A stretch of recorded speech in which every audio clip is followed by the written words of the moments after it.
First of all, I'd like to thank Ambassador Surendra Kumar for inviting me to join this very distinguished audience. Surendra is an old friend, and I'm glad he's remaining active. It's impossible for him not to remain active. Thank you. And of course, the pleasure of having Ambassador Bajpai as a chairman. Very few diplomats have the kind of profound knowledge of the United States as he has. After all, it was his very distinguished father, Sir Girja Shankar Bajpai, who started the first Indian embassy in Washington in 1946.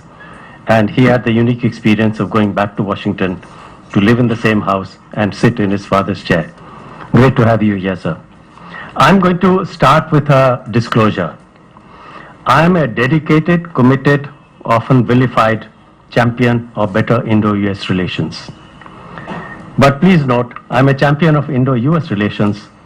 I'm not a cheerleader for the United States, and that's a distinction that needs to be kept in mind. I think when we discuss Indo-US relations, it's useful to remember the context and the time span of this relationship. For the first 50 years after our independence, we had, for the most part, a very hostile and prickly relationship with the US.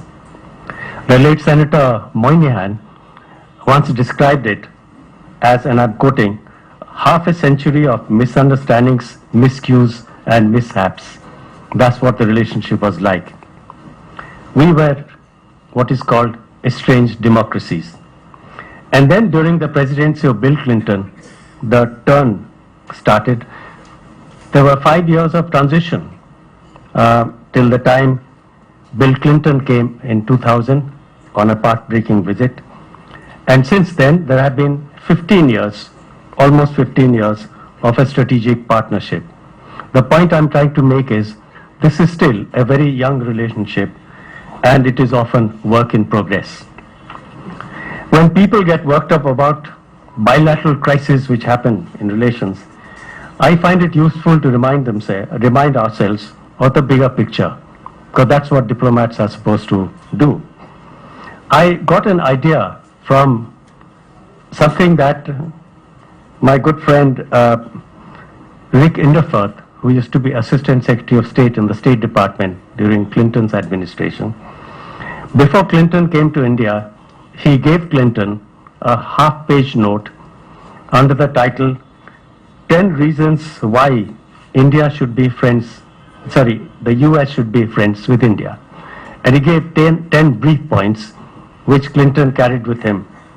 So I was inspired by this to work out my own 10 reasons why India needs to be friendly with the United States. It'll be divided into 5 points. 5 reasons why the US is important for the entire world, and 5 reasons why India should be particularly interested in friendship with the United States. Let's take up the 5 reasons why I think the US is important not just for India, but the entire world. Number 1, it is the largest economy in the world. It has a current GDP of close to $16 trillion, which is estimated to increase to $24 trillion by 2022. The US economy is larger than all the rest of the G8 economies put together. That's the scale and the size of the American economy. Number 2, the United States is the biggest military power on earth. And as somebody said, it is the biggest military power ever in the history of the world. It spends more on its defense than any other country in the world. Currently, their budget is $575 trillion, or something like 4.4% of the entire GDP. The next big spender is China, which according to the latest figures is going to spend about $130 billion, but a long way off from the size of the American military. Number 3, America is the high technology superpower of the world. More than 50% of the US, of the entire high tech of the world, is located in the United States. Number 4, energy. In 2013, the US surpassed Russia to be the world's leading energy producer. By 2015, the US will overtake even Saudi Arabia as a top producer of crude oil in the world. So the US is really poised to be the energy superpower of the world also. And finally, I come to human resources, which people often ignore. It's the greatest asset to the United States. The US is also an intellectual superpower. It produces the largest number of Nobel laureates. It has the best universities in the world. The latest list, which came last week from Times Higher Education, 4 out of the top 6 universities of the world are located in the United States. This is why I think that America is important for the world. But 5 particular reasons why India should look to America for friendship, and these 5 are: trade is our biggest trading partner, close to $100 billion worth of annual trade in commodities and services. Investments is the largest investment in India. 3, security, which is becoming a very important aspect of our foreign policy. 4, energy, in which we are very deficient. And human resources. I don't need to go into details because there are many panel members here who are very knowledgeable on these issues, and I'm sure looking forward to hearing them. So, what is the current state of our relations with the United States? In my considered view, we are passing through what I call the second lowest point of our relations since 1998. 1998, we did the nuclear tests, and the US imposed even more stringent sanctions on India. The difference between 1998 and today is that in 1998 we had huge policy issues with the United States. Nuclear weapons, our right to our security and to produce and test nuclear weapons, the iniquitous world order and our place in that, restrictions on transfer of technology and so on. When you look at the crisis of 2014, I think historians will find it bizarre that the biggest crisis since 1998 which India and the United States faced was a wage dispute between an Indian diplomat and a domestic staff. It is as absurd as that. So I think l'affaire Devyani, as I'd like to call it, is an episode of bilateral stupidity of both countries, India and the United States. And both countries are to blame, although not in equal proportion. I am convinced that India did the right thing. There was no reason why we would let the Americans violate the Vienna Conventions and humiliate an Indian diplomat. Our National Security Advisor rightly commented on that as a barbaric act, and this was unacceptable. So when India exploded in anger, it was surprising that on the American side, people are saying, what's the big fuss about? Procedures to be followed, as Ambassador Bajpai said, this is ridiculous. This is not about procedures. This is about courtesy extended to diplomats by countries as they would like their diplomats to be treated in other countries. Even specialists on South Asia began to write about it as if this was the handiwork of the Foreign Service Trade Union, which had managed to hijack Indian foreign policy. And of course, I still can't believe that Americans haven't got the full blast of why there was so much of an outrage, which brought about virtual consensus in India between the government, the opposition, the media, and the entire nation. But then we also had our share of blame. I think where we went wrong was that we allowed this incident to be, in the absence of a better term, I will say we ornamized it. And we allowed the media to raise the pitch to a hysterical level, and it became an occasion for anti-American rhetoric. 3 months after the incident, mind you, 3 months after the incident, belated efforts are being made to rectify the situation and to pick up the pieces. Last week we had the new Assistant Secretary of State, Nisha Biswal. And now we have, as Surendra Kumar had said, the U.S. the Secretary of Energy, Mr. Ernest Moniz. What is my assessment? I think this is a bit too little, a bit too late.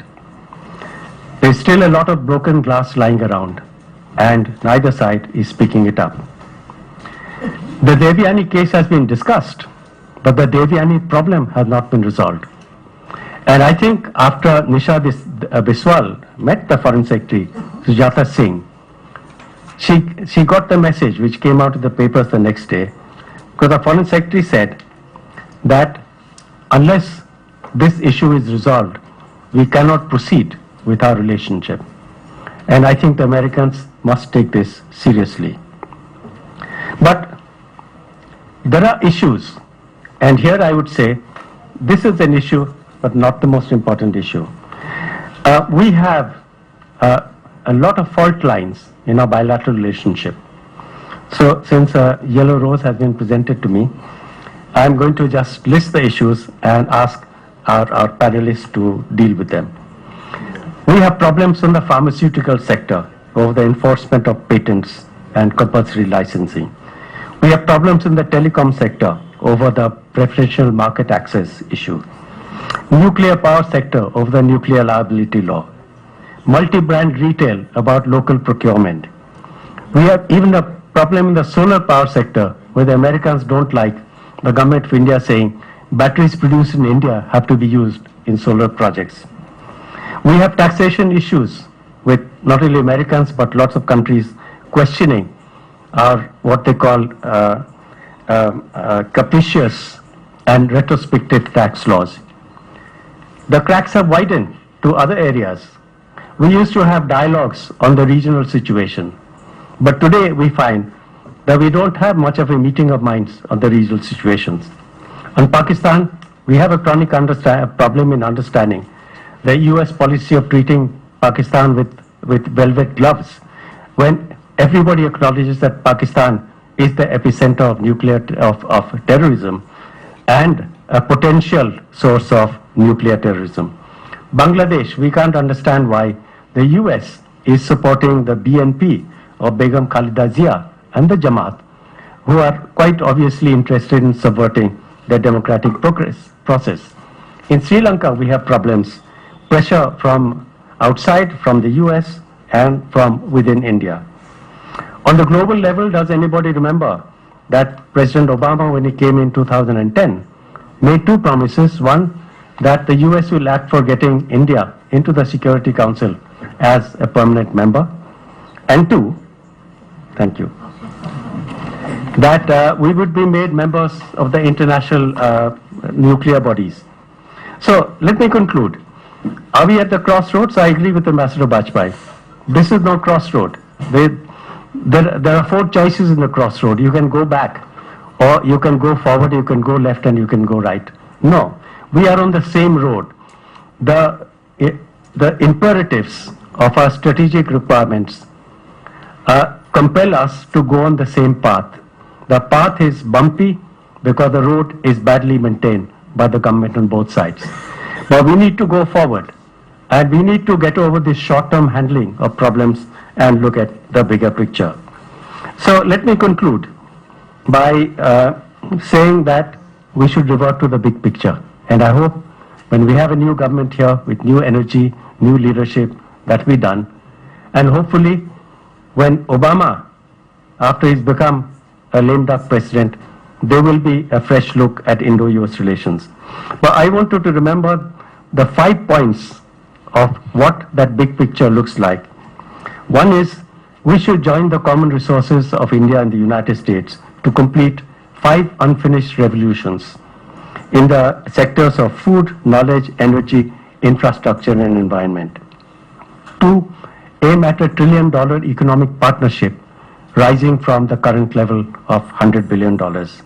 3, conclude a comprehensive security partnership which will replace the 2005 agreement on defense cooperation, which is expiring next year.